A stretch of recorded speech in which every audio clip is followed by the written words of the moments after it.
Resin art work தான் பார்க்குறீங்க. நான் 2 மோல்டு யூஸ் பண்ணியிருக்கேன், ஸ்கொயர் அண்ட் சர்க்கிள். ரெசினோட ரேஷியோ பார்த்தீங்கன்னா 2:1. 20 ml ரெசினா 10 ml ஹார்ட்னர் யூஸ் பண்ணணும்.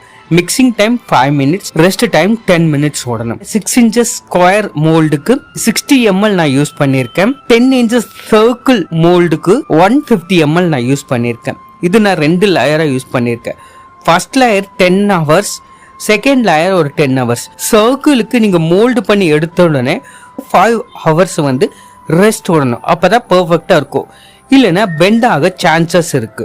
ஸோ நான் பண்ண டிசைன்ஸ்லேயே பாருங்க, கோல்டன் லெட்ரு கொடுத்துருக்க, ரெட் கலர் லெட்ரு கொடுத்துருக்க, கூல் கலர் தான் நான் யூஸ் பண்ணியிருக்கேன்.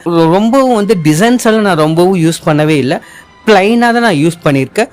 ஸோ இதோட ஒர்த் எவ்வளோ இருக்கும், எவ்வளோ நம்ம மார்க்கெட் ப்ரைஸ்க்கு பண்ணலாம் அப்படிங்கிறது நீங்களே பார்த்து சொல்லுங்கள்.